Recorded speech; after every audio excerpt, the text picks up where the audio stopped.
Ruthless Compassion is a podcast that shows you how to become fiercely kind. I'm the host, Dr. Marcia Sirota, and in each episode, I get into it with experts and regular folks about the things that get in the way of what we want.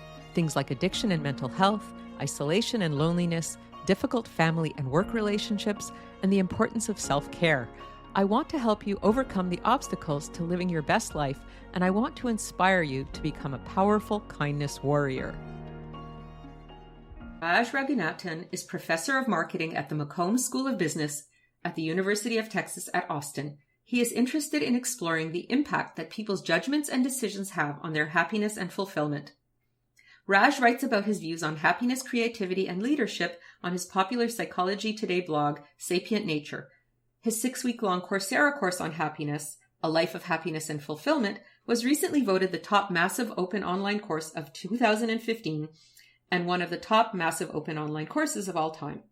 Raj's book, entitled If You're So Smart, Why Aren't You Happy?, was released in the spring of 2016 in the United States, UK, and India, and is slated to be released in 12 other languages in late 2016 and early 17. Welcome, Dr. Raj Raghunathan. Welcome, Raj Raghunathan, to the Ruthless Compassion podcast. Thank you. Thank you, Marcia. So, like I always enjoy asking my guests, how did you get to where you are today writing these very interesting books about happiness? Yeah, and this is particularly, an interesting question when you think about the fact that I am in a business school, and a lot of people do a little bit of a double take when they get to know that I teach a class on happiness and I have a book on happiness, and I am in the marketing department of a business school. It's a long story, but the short version is that I was always very, very interested in the topic of happiness. More broadly, I think some people are uncomfortable with the word happiness. I would say a life of meaning, well-being, whatever term you want to use, but something to do with emotional positivity. I was always very interested in the topic. And then something kind of pivotal happened in the spring of 2007 when I'd taken a bunch of MBA students from the McCombs School of Business to India with me, which is where I'm from originally. And at that time, it had been about 15 years since I had graduated from my own MBA school in India. And I met up with a lot of my peers from all those years back. And I noticed that not a lot of them were happy, even though they had done tremendously well for themselves in terms of their career success, in terms of what might be called your kind of extrinsic or conventional yardsticks of success. Wealth, power, fame. India had done well, of course, in those 15 years overall. And these guys were particularly, doing particularly well. But I noticed that there was a sense of maybe emptiness, a lack of, whether this is all life amounted to kind of a sense. So I started wondering, as an educator, what was my primary purpose or goal or objective? And to me, it seemed pretty clear that everything that I did in my classroom eventually was aimed at, for me, that was my intention, was aimed at enhancing the quality of life for my students and for those around them. And if in the end, like my peers, they ended up in a situation 20 years hence where they were making a lot of money, they were very successful in conventional terms, but weren't really happy. They didn't have life success, as you might call it. Then was it really worth it? Was I achieving my objective? So I turned around to my students and I asked them if they'd be interested in a course that looked at this question, this fundamental question of what are the determinants of a happy and fulfilling life? And most of them turned around and said, yes, Professor Raj, we'd love it, to have a course like that. So that was the starting point of putting together this material. I started teaching it in the spring of 2009, and then one thing led to the other. And here I am 8 years later with a book and a Coursera course and all that. That's so exciting. And you're really right about the double take between, having a business teacher thinking about happiness and meaning. But that's so wonderful because I think you're right. I think when people are pursuing just these superficial goals, they're forgetting about other things that will make them have a good life. Mm-hmm. Yeah, I don't want to kind of, there's a very minor quibble here, but I do want to say that pursuit of the conventional yardsticks, I don't necessarily consider them superficial. I think that there is a reason why we want wealth or fame or power and all that. I think it's part of our genetic hardwiring to seek to be superior, to seek to have our future assured and so on. And that's our way of going about doing it. The only problem is that it often kind of comes in the way of leading a more meaningful, more purpose-driven, more happy life. And I think recognizing that the pursuit of these conventional extrinsic yardsticks of success can actually come in the way of your happiness and fulfillment, I think is a very important first step towards putting in place a set of habits that make it more possible that you lead a life of happiness and fulfillment. Terrific. Well, I'm looking at your book, and the chapters are very interesting. And I was reading some of the book, and I think that one of the first things that struck me was how you were talking about open-mindedness and diligence in having a happy life. Would you like to say something about these two concepts? Mm-hmm. Yeah. So what I've discovered is that I think this is not necessarily only for the goal of happiness.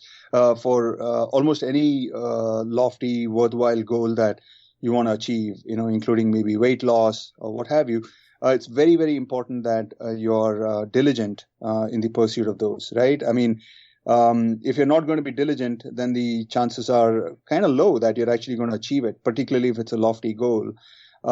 So that is a very important part of this. The open-mindedness part, I think, is particularly important for happiness. I think what happens with the goal of happiness is that most of us have some kind of an idea, and these ideas are formed, I think, on the basis of our own personal experiences, or on the basis of what other people around us that we care for and that love us tell us about what it takes to lead a happier life, right? And we often unquestioningly subscribe to those theories. So, for example, if you're from India, you might believe that, well, the way to kind of a happy life is to believe in this meditation set of practices, or eat vegetarian food, and so on. And some of these things might be true and others may not be true. So, for example, in South India, where I'm from, there's a very heavy emphasis on eating a very high carb diet, a lot of white rice and things like that. Not a whole lot of protein, and animal protein is virtually completely absent because a lot of us in my community in particular are vegetarian. And it's not very clear whether that is true, that, you have to eat this kind of a diet in order to be healthy or in order to be happy. We see lots of examples of people from other parts of the world where, it's not strictly vegetarian, where people are in fact healthy and happy. So this open-mindedness of entertaining new theories, and in particular being open to what the science has to say about what are the determinants of happiness, turns out to be very, very important. And part of the ways in which this open-mindedness plays out is that you need to be willing to do certain things that the science is found to be useful to enhance your happiness levels. Like, for example, writing a letter of gratitude, right, to somebody that has had a positive effect on your life. And many of us kind of think conceptually that's fine, I can do it. But when you get down to it and actually sit down to write a letter of gratitude to, say, your mother or father, there's a certain awkwardness that creeps in somehow, that you don't feel comfortable putting in words these reasons why your mom had such a big positive effect in your life. So much so that, even I had put it off. Despite the fact that I was actually talking about it, I was a bit of a hypocrite. I actually didn't get around to writing my own letter of gratitude to my parents until quite recently, about 3 years back. So that's what I mean. I think that it's very, very important to kind of start with a clean slate, to question everything and be willing to accept what the science has found and give it a good, wholehearted, earnest try before you say, well, you know what, this doesn't work for me. That makes a lot of sense. I like the open-mindedness attitude, because I think you're right. I think that rigidity creates a lot of suffering, and the inability to change your mind or to change your habits really makes people stuck in a prison of their own beliefs and their own expectations. So I think you're right. Without open-mindedness, it's hard to be happy. There's another thing I was looking at in your book when you talk about the happiness paradox. How would you explain that? Yeah. So that's one of the first sins, as I call it, that I start with in the book. And a simple way to explain the fundamental happiness paradox is to also call it the stupidest happiness mistake you can make. right? The stupidest happiness mistake is not that you value career success over relationships. That can definitely lower your happiness levels. It's not even that you pursue material things over experiences. That too can lower your happiness levels. The stupidest happiness mistake is actually even more simple, right? It is that this idea that you know what is going to make you happy, and yet you choose not to do it. Okay, so let me give you an example of that. Imagine that you're in a wonderful relationship with a really great boyfriend who's really nice to you, got great attitude, very supportive, etc. But there is one way in which you would like him to change, which is you would like him to lose some weight. Okay, let's say that he's just a little too plump. So you give him lots of good advice on how to go about doing it. You ask him to go on this diet, an exercise regimen, and it's to no avail, right? It's all in through one ear and out of the other for him, and this goes on for a few months, and you're kind of mildly frustrated with this. Then one day he comes running home to you. He's very, very excited, and he tells you that he's met this really wonderful person at the gym who's convinced him to adopt a lifestyle that is going to enable him to lose weight. And you're kind of excited because, wow, finally he's met somebody who's convinced him, and you're very curious about what this other person has told him. And so you ask him, so what did the other person tell you? What do you have to do in order to lose weight? And it turns out it's exactly what you've been telling him all along, right? Eat this diet, go on this exercise regimen. It's very, very similar to what you've been telling him all along. So you ask him, what did this other person tell you? What do you have to do to lose weight? And it turns out that the other person hasn't told him anything really new. It's very, very similar to what you've been telling him all along, right? So that's the scenario. And here are a couple of options for you. How do you react to this situation? Do you, option A, point out angrily to your boyfriend that this other person hasn't really told him anything new? It's very similar to what you've been telling him all along, and you're really upset. Or option B, you pat him on the back and tell him, congratulations, I think this is going to work. This is great, right? So when we ask people, what should a happiness maximizer do, right? Somebody who's really interested in enhancing their own happiness and the happiness of the boyfriend and the happiness in the relationship, an overwhelming majority, 85% or more, choose option B, pat him on the back and congratulate him. So people actually have an intuitive understanding of something that's very important in relationships, which is that in relationships, often you can either be right or you can be happy, right? You can't be both. And nevertheless, most people can't help but actually act in a way that's more, that's closer to option A, which is to take it out on the boyfriend a little bit, tell him that, how come, I never get that respect, but somebody else, a total stranger, deserves your respect. And you follow up on a plan that somebody else has told you, but do not do what I say. So this is an example of what I call the stupidest happiness mistake, or the fundamental happiness paradox, which is that what you ought to do in order to enhance or maintain your happiness levels. And yet we often can't bring ourselves to do those things. So what ends up happening is that we end up sacrificing happiness for the sake of, in this example, the satisfaction, the kind of short-term satisfaction of being right. Or in other cases, in other scenarios, in our studies, we have discovered that people often sacrifice happiness for the sake of money, or value for money, or pride, or fame, or beauty, and so on. So that is what I mean by the fundamental happiness paradox. So really what you're saying, Raj, is that we need to be very clear in our own minds about what's more important. Is it more important to be right, or to be proud, or to be rich, or to be pretty, than to be happy? And what you're saying is that happiness has to be the more important thing. No, I'm not necessarily dictating that everybody has to rate happiness higher, but I'm just going first with the assumption, and this assumption seems to be backed up by a lot of research, that people do believe that happiness is their most important goal. Everything that they do ultimately is so that they can lead a happier, more fulfilling, more meaningful life. And if that is true, and if that is not true, then fine. Then you probably won't commit this mistake. But if you agree that for you, what is most important ultimately is that you want to lead a happier and fulfilling life, then it is important to accord that higher priority to happiness and not sacrifice happiness for other things that are actually subservient to happiness, like money or fame or power and so on. And once you recognize that happiness is the most important thing and you prioritize it, then you become a little less susceptible to this fundamental happiness paradox. That's cool. You're also writing in your book about extrinsic motivating factors and intrinsic factors. What do you mean by those? Yeah, so this is actually, these are a set of words that have a long tradition of use in psychology, so I've not invented them. But in general, and this is intuitive too, right? What the literature suggests is that there are two kind of broad categories or sets of motivations that people can use in order to get things done. One is these extrinsic rewards that are external to us. And I think money is probably the most popular or common extrinsic reward, that in return for doing something, you get some salary or some money, right?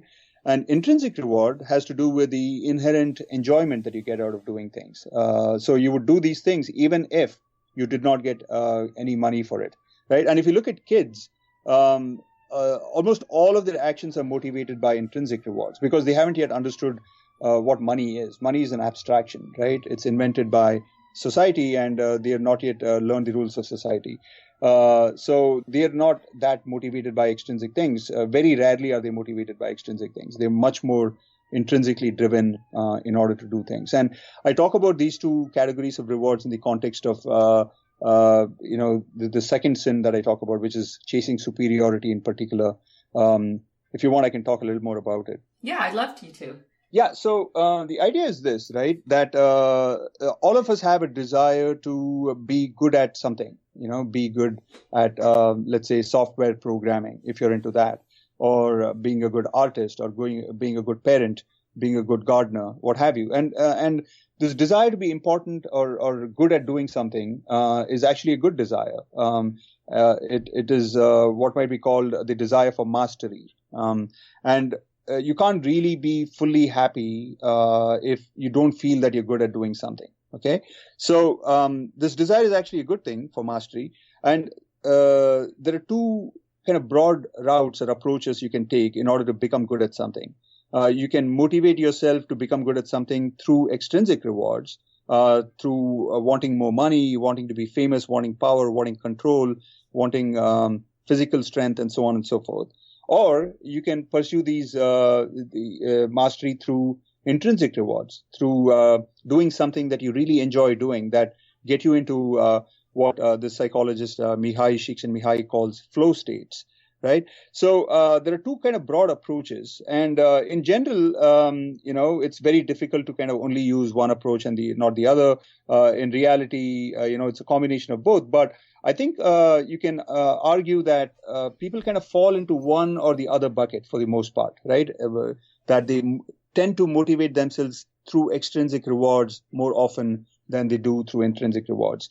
And sometimes you can start with intrinsic rewards. You have a lot of child artists, for example, back in the day, Michael Jackson or Britney Spears, who started out really, really great at singing, doing very well, intrinsically very motivated, but then fall into the trap of extrinsic rewards and get a lot of fame and attention and then lose interest in the basic singing itself. I'm not necessarily claiming that they lost interest in it, but you could argue that that could happen. Okay, so that's the setup. And what I argue in the book is that chasing superiority, which is really another way of chasing extrinsic rewards through wanting to be richer than other people, wanting to be more famous than other people, and so on, while it might be a good motivator in the short run, get you to start a task or keep you continuing to practice in the task, in the long run, what the research finds is that you're less likely to do well in that domain if your primary motivation is extrinsic rewards. When you chase superiority, when you end up being good, better than other people at something, you might feel really proud, but that pride is not going to last for a very long time. Okay, which is why we have the saying, right? Pride comes before a fall. Mm-hmm. There's a good reason for it. One day you might be the winner. The next day, that's how life works, right? You won't be number one. And then when that happens, you're going to be miserable.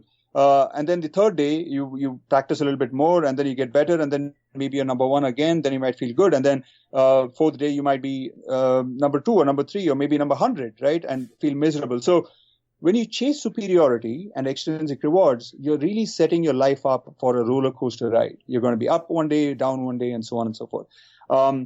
In fact, I think that one could argue, based on science, that you're actually more likely to spend time wallowing in misery when you chase superiority than feeling proud because of a lot of other factors, including that other people don't like you as much when you chase superiority. You attract a set of mean-centered, self-centered people when you chase superiority and so on. By contrast, yes. Yeah, sorry. I'm just going to finish up by saying that a better route to pursuing mastery is focusing on the intrinsic things that bring you pleasure, that you enjoy doing. And when you do that, you get into these, what I referred to as flow states earlier. And that, it turns out, that is experiencing flow on a regular basis, it turns out, is actually a much more sustainable source of progression towards mastery. If you look at anybody who's really good at what they do, I can guarantee you this, that they have experienced lots and lots of flow in that domain. Take a singer or a software programmer or a really good, motorcycle racer or what have you, any domain, sailor, etc. Without flow, in other words, you don't get to be a master. But without the need for superiority, you can certainly be a master of something. Can you talk a little bit more about flow? Yeah, sure. So I think the simplest way to talk about flow is to talk about two of its features. So flow experiences have 6 different features, according to Mihai Csikszentmihalyi. And 2 of these features are, things that I think many people can relate to. One feature has to do with a paradoxical perception of time. In flow experiences, it seems that time both seems to slow down and speed up. Right. So this is the paradoxical perception of time. So imagine that you get into flow when you're playing a game of tennis. Right. It would seem as if the ball is hurtling towards you in slow motion. You're moving on the court kind of a little more fluidly, a little more slowly. You feel a little bit like Neo in the movie Matrix, if you've seen the movie, right? He's able to dodge bullets because he's like moving so slow, or things are going so slowly. So he's moving fast in relation to things, but things are going slowly. But yet, when the event is over, the tennis match is over, when you look at your clock or your watch, you might be like, what? 3 hours went by. How did that happen? I completely lost track of time, and I even missed my lunch appointment or something. So that's the paradoxical perception of time. In the moment, things seem to go really slowly, but once the flow experience is over, once the activity is over, it seems that a lot of time has passed. So that's one feature of flow. So the second aspect of flow is a kind of an intense focus, almost on a moment-to-moment basis on whatever is going on right now. Right. So it's almost as if you're viewing life through this big magnifying glass, which takes you deep into this moment, whatever is going on right now. And by magnifying glass, I don't mean just visual, right? I also mean sensory in other ways. You're able to focus on what's the sounds right now, the smells right now. You're very immersed in the moment. So imagine that you got into flow when climbing up a rock face. Your thoughts wouldn't be about, okay, what's coming up for lunch once I climb the summit, or who am I going to meet there? I wonder what time am I going to get there, etc. It would be very much focused on whatever's going on right now. So is this a shrub going to be strong enough to hold my weight? Or is this the next ledge that I hoist myself up on? Or are my hands too damp? Do I need to powder them, etc.? So it would be almost as if your life in flow moments were a moving window that captured with full sensory richness whatever is going on right now. Okay, so you'd be focused on the next sub goal or the next sub goal that you want to achieve when you're in moments of flow. So very much caught up in the moment, very mindful of whatever is going on right now. So those are the 2 features of flow that I think are perhaps the most salient features or most important ones for flow, in my opinion. And most people can relate to them because here's the thing, right? Even though flow experiences sound really spiritual, almost mystical even, with this paradoxical perception of time and mindfulness and all that, almost everybody around the world has had a flow experience, right? And this experience might have come a while back when you were a child, perhaps, but nevertheless, most people can relate to it. They can, I often ask my students, okay, is there anybody here who doesn't have any idea what I'm talking about? That you don't know what flow is. Only 1 or 2 hands go up in a crowd of about 100, right? So almost everybody is aware of what flow experiences are. And flow experiences capture what you're intrinsically motivated to do. When you experience flow, that's a good indication that you really love what you're doing right now. You find that to be meaningful, you find that to be enjoyable, and so on. And so that's a much better kind of thing to use to motivate yourself. To get into flow is a much better thing to do than to pursue the extrinsic yardstick extrinsic yardsticks of superiority. That's what I wanted to say. That's very interesting. And also, I was looking at, in your book, you were talking about harmony and abundance, which also sounds like in the same general area as flow. Or are they connected?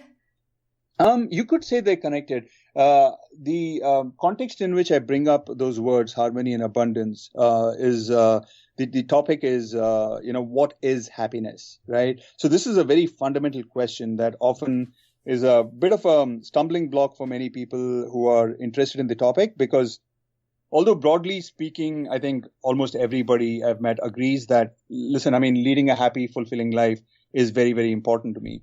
Once they get down to, okay, so what does it take to lead such a life? Then they end up kind of coming up with some kind of, mental problems or obstacles that prevent them from going further on this topic. And one of those mental problems or obstacles is, so what does happiness mean again? So people have an intuitive idea that they want to lead a happier life, but once they get down to it, they stumble on this question of, okay, what is the definition of happiness?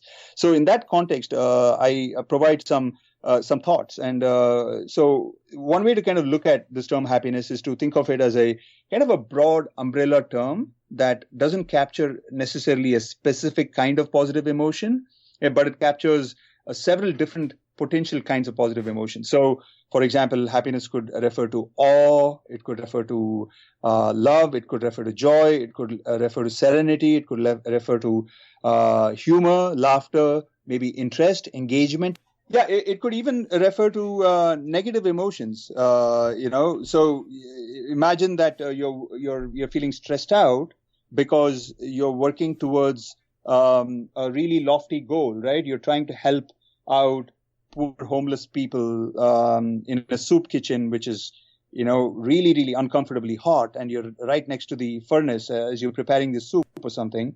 You might actually be going through bodily discomfort. But nevertheless, at a higher level, at the level of your mind, at the level of alignment of your actions with your values, you might actually be doing something that's you consider worthwhile and meaningful. And so it might actually be a happy state. Or another example is, let's say that you're really, really hungry, but you know that your kid, your son or your child is really hungry too. And you feed your child before you feed yourself, right?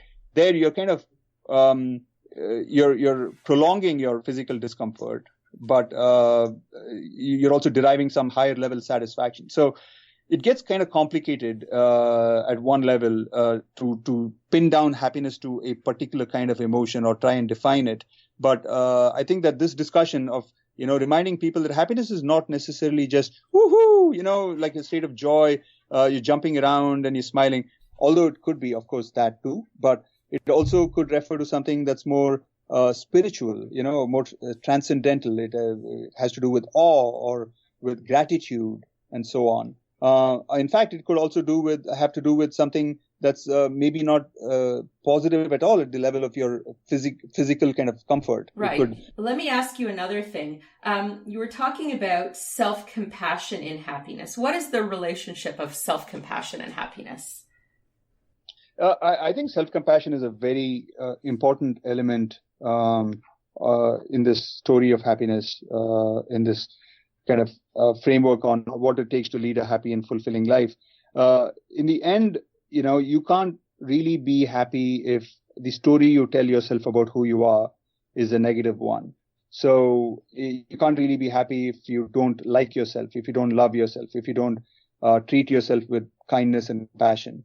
And that's where self-compassion comes into the picture. Kristen Neff, who's a colleague of mine at the University of Texas at Austin, has done a lot of work on the topic, and it's really great work. And what she discovers is that people are very harsh on themselves, so when they don't live up to a certain standard or they don't achieve a goal that they set out trying to achieve, they often bring out the whip and self-flagellate to an extent where, it's more harmful than it's helpful. And what she discovers is that we are far kinder to people that we're really close to, that we care about, like our good friend or our son or our daughter or something like that. And the language we use when talking to them when they have failed is very different from the language we use when we talk to ourselves after those failures. And what Kristen Neff recommends is that we treat ourselves with the same kind of kindness, with the same kind of set of words or language that we use when we treat somebody that we really care about. When we discover that we haven't lived up to a goal or lived up to a value or something like that. So that is what self-compassion is. And, it's very, very important to be self-compassionate if you want to lead a happy and fulfilling life. That sounds wonderful, Raj. So if you were to sum up your thoughts about happiness for the average person, what would be kind of your summary, your summation of this discussion today for our listeners? Okay, so here's what I would say in terms of what, first of all, happiness means. I've already talked a little bit about it. It doesn't necessarily mean just, pleasure. It also means seeking meaning and fulfillment. I'd also kind of very quickly add that happiness might seem like a very difficult thing to measure, but it turns out that perhaps the simplest way of measuring happiness, which is to ask people how happy you are, which is what's called a self-report, it turns out is quite reliable. It's highly correlated with other more objective, quote unquote, measures of happiness, like amount of serotonin in this person's system, or how happy other people think this person is, and so on and so forth. So I would say those things first. And then the main thing that I would say is that it seems that there are three things that lead to happiness. One is that your basic necessities need to be met or fulfilled. You can't aspire, I should say, to be happy if you are struggling for your next meal, right? That goes without saying. But beyond basic necessities, there are two things that emerge as being very, very important. The first one is that you feel that you're progressing towards some goals. For human beings, there are three goals that are very important. One is the goal of mastery that we discussed quite a bit earlier. The second goal is belongingness, or the sense of connection with at least one other human being. You can't really be the happiest set of people if you're feeling lonely. You need to have at least one really good friend. And the last thing that turns out to be very, very important is a sense of autonomy. That is that you feel that you are in control of your life's big decisions, that you're not a puppet in somebody else's hands. So that's the second thing. I refer to these three goals as the MBA goals. I'm in a business school, so it's a little bit easy to remember that way. MBA, mastery, belongingness, and autonomy. So beyond basic necessities and MBA, there's one last thing that turns out to be very, very important, perhaps the most important, which is your mindset, or the attitude or worldview you bring to life. And this attitude, broadly speaking, comes in two varieties. One is what's called the scarcity mindset, whereby you feel that life is a zero-sum game and your win is going to have to come at somebody else's loss. And so you become more greedy, more self-centered, more scarcity-oriented. The other mindset is the abundance mindset, whereby you feel that, look, there's enough to go around and everybody can win. And in fact, when it comes to the most important things in life, they are free and they are abundant. And so you become a little less self-centered. You become more altruistic. And that altruistic attitude towards life turns out is much more conducive to make you a happier person. So those are the three things. And the last thing that I would say in terms of summarizing is I just talk a little bit about some things that you can do in order to lead a happier life. And it turns out that you don't actually have to kind of do something, so big or different that it completely disrupts your normal way of functioning in order to be happy. I would say the first thing that is very, very important is that you take good care of your physical health, right? Physical and mental health. So in particular, have a good lifestyle, eat well, eat good food, sleep well, get at least 7 hours of sleep every night, and exercise, move a little bit, for say 20 to 45 minutes a day, at least. So the second thing is to maintain a gratitude journal, which is really keeping a list of things on an everyday basis. 3 small good things that happen every day. They don't have to be really big, like you got a raise or, you fell in love or something like that. It could be things like, a stranger smiled at me today, or I found a water bill on the way from the parking garage to work, or something like that. Just maintaining a record on an everyday basis. That's the most important thing. Diligence, right? On an everyday basis, of 3 good things that happened. And the final thing that I would say I would recommend is to take what's called a news fast. That is, not look at the news for, say, a week, right? I mean, however long you think you need in order to kind of rejuvenate yourself and feel good. The thing about news is that while it's interesting, it's also, generally speaking, very negative. And so what ends up happening when you look at the news is that you end up kind of getting the feeling that the world is an untrustworthy place. It's a mean place. It's an unfriendly place. Lots of fighting going on, and feel somewhat insecure about your position in life and somewhat scared even. So just taking a news fast, not looking at any news, not looking at the internet, not looking at the TV for a week, turns out actually makes a big difference to your state of positivity. That makes a lot of sense. Those are the things that I would say to summarize everything that I've talked about in my book. It sounds absolutely amazing. And if there's a call for action that you would have for the listeners today, what would that be? So apart from doing these little things in order to make yourself, a happier person, I would say that if you're interested in further exploring this topic, I invite you to, of course, read my book and, correspond with me. You can email me with any questions you might have. I also have a completely free course on Coursera, which is the world's biggest online MOOC platform, massive open online course platform. Coursera is spelled Coursera. So course and then RA, Coursera.org. And you can type in happiness inside the search field there, or type my name, Raj, and my course should come up.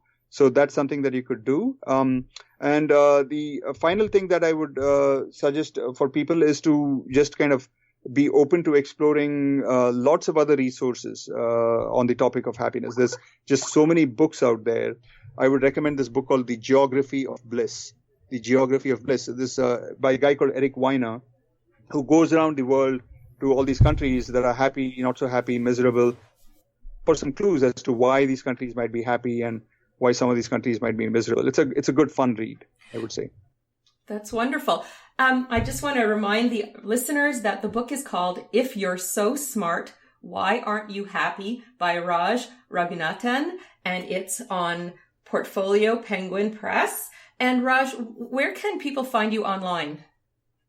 So I have a website that's the URL for that is happysmarts.com. So www.happysmarts.com. And I think that is probably the best way to get to access. That's lovely. Well, it's been really a pleasure talking with you today, Raj. And I think that everyone's going to be able to benefit from your very unique and interesting take on happiness. And I think it's a very important topic for these days. I agree. Yeah, it is a very important topic. And thank you very much, Marcia. I really enjoyed talking to you. That was the fascinating Raj Raghunathan. And I'm Dr. Marcia Sirota. If you like this podcast, please subscribe and review it on iTunes. You can also sponsor me on Patreon at patreon.com/Dr. Marcia Sirota. And please sign up for my free monthly newsletter at marciasirotamd.com. My new book, Be Kind, Not Nice, How to Stop People Pleasing, Build Your Confidence, and Discover Your Authentic Self, is now available on Amazon.ca and Amazon.com.